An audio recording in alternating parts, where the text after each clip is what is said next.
If you've seen it, did this one freak you out? There were more jump scares than I remembered in Sinister, a movie where Ethan Hawke, playing a famous true crime author, moves his family into the house of the murder victims he's researching. I could never, but he's chasing the high of his initial success and hoping his life doesn't come unraveled in the process. Hopefully, he doesn't chase it right off a cliff, as we open on some grainy home footage of some sort of strange landscaping aesthetic that is fairly niche. Then to the surely unrelated Oswalds, a loving family making a difficult transition as they move into their new home. The arrival of the sheriff and his deputy indicate differing opinions on these out-of-towners, as the deputy is hoping for an autograph from Olsen, the famous true crime author, while the sheriff is just here to see about running him off, as he is sour about the negative depiction law enforcement often receives in his books. This town is full of old hurts that they don't need to have churned back up again. I find this to be in extremely bad taste. Well, screw you, brother. He's just here to investigate the murder of the Stevens family and the disappearance of their daughter. This comment sets off alarms in Tracy's mind. But unlike in previous books, Olsen promises her that he did not move them a few houses down from a crime scene. He does prefer an immersive approach to research, but you gotta consider the health of your family. And oh my god, you sneaky son of a bitch! But fortune smiles upon him as later in the attic he finds an old box of Super 8s that the police left behind. A great starting point for his research, I'm sure. To turn up the temperature a little more, we learn at dinner that the children tend to get bullied and ostracized by their social peers due to always being connected to murder and depravity. Then at bedtime, we learn that Olsen's been chasing the high of his first success from 10 years ago. He puts them through hell while never quite reaching that summit. Maybe it's time to pack it in. But regardless, if this one goes bad, Tracy's taking the kids and moving in with her sister. So keep that in mind. He begins to set up an office like from an author's wet dream and hops right into it. The evidence he has indicates the box did not previously exist, so he turns to that first. The hope is that it contains something spicy, but at an initial glance, it appears to just be some day-in-the-life type stuff, hardly worth the film stock, until it transitions suddenly into a snuff film. So he takes a moment to reset his brain and then digs back into it, scanning for important deets and recording all of the important questions to be answered, so we have some structure around where this is going. He hopes to spiritually connect with the tree for guidance, but comes back in after hearing a door creak somewhere. It ends up being Ashley searching for the water closet. He helps her get her bearings in the new space and then takes her back to bed, where she drifts off to sleep among her various wall paintings.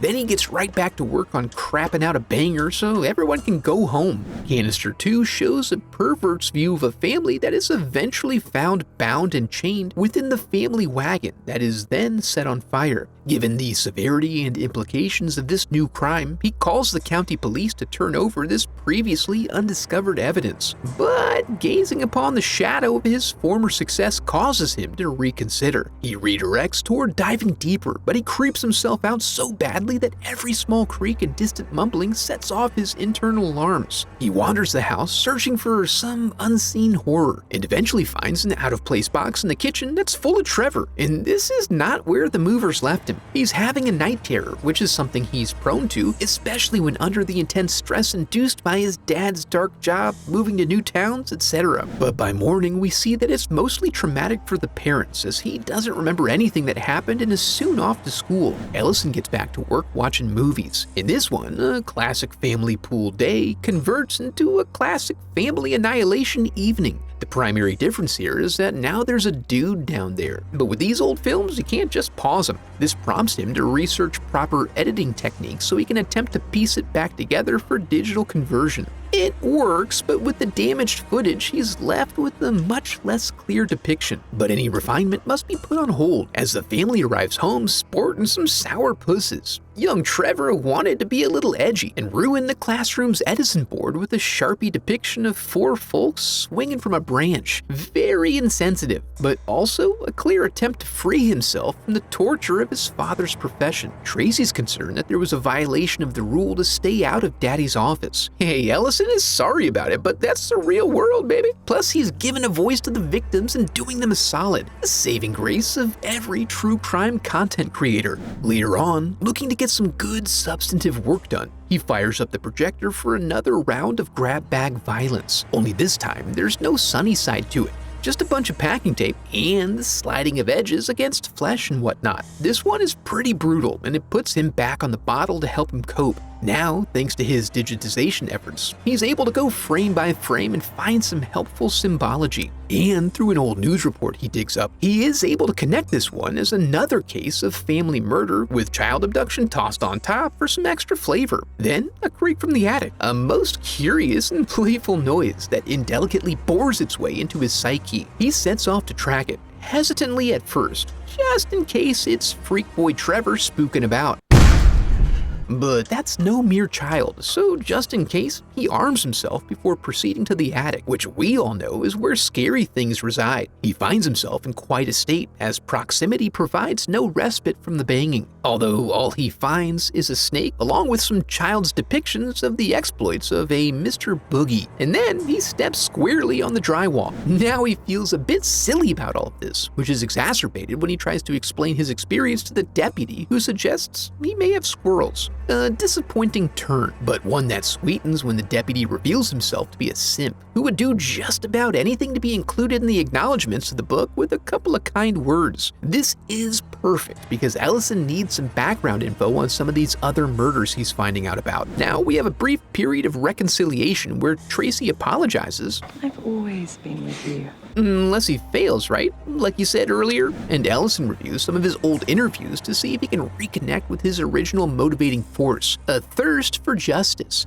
The next morning, he begins to peruse some of them pictures and compares them to the video. Now that he knows for what he searches, he sees Mr. Boogie everywhere, residing in the shadows of these disgusting events. But still, no signs of the missing children. Later on, as he begins to wind down into his evening research, he's contacted by the deputy who has some info on those two crimes. It quickly dawns on him that the family he's currently researching used to live in the house from the prior murder. It's a chain of murder houses he sorts out as Mr. Boogie pulls a cheeky little goof on him. Then he discovers a video of his ceiling incident shows it was creepy little baby hands pulling him down. But are they the hands of missing children? He awakens later to the sound of film running through a gate. His fears of the kids being traumatized by his work are put at ease when he finds no one there. Whoa, that was close. And when he goes out to investigate a strange sighting, he finds Trevor shivering in the bushes. Much better than if he had been in the office. He goes out after to retrieve his bat so it's not damaged by excessive moisture, and is confronted by a dog that puts a good spook in him. When he comes in looking frazzled, Tracy recognizes that everything seems to be escalating so much faster this time. So she begs them to just let this one go and move home. But he's too close, it's too big, and he is unwilling to throw away his shot. Honestly, I'm not sure what it would take to convince you to remain in this toxic situation, but his passion moves her. The next morning, the deputy comes by to deliver some files and offer up his bona fides. I have a degree in criminology. To earn the trust necessary to go deeper into this. It hits, and Ellison invites him to his office to soak in the perp board as they discuss details and try to find connections between the cases. Deputy hooks him up with a local professor who's an expert in the occult, and in return is granted the quest of researching where the drowning case took place. That night, the projector is fired up for a video viewing wherein a casual stroll through the yard with the mower turns suddenly formal. Then there's a quick video call with Professor Jonas. He immediately recognizes the symbols as belonging to an obscure Babylonian deity named Bagul, the eater of children. He survives off of their souls, tricking them away from the physical world to come and share eternity with him in his realm. That night, Ellison wakes up again to the familiar clickety-clack of the projector. He grabs his trusty old bat, but isn't perceptive enough to use it. As a result, the children run around and make a complete fool of him. For what purpose? I don't know, they're kids. He misses that his daughter is having an intimidating sleepover, then locks up and cashes out on the couch. At dawn's first light, he finds everything as he left it. He's really feeling like he needs to get this off his chest, so he casually asks if the Stevenses had any odd complaints about the house. Since they didn't have any calls to the police prior to their murders, he just comes right out and confides about his strange visitations. This is chalked up to the psychological impact of living in the house, which is stressing out his brain. Later on, Big Daddy's called in to address a breach of the house rules when Ashley's found painting outside her room. But it's not her fault, you see. Little Stephanie Stevens didn't want her marking up the walls in what had been her younger brother's room. This revelation of the house's secret history results in an ensuing argument. But it's all good, baby. Yes, he lied about the murder happening down the road, but it didn't actually happen in the house. It happened in the backyard.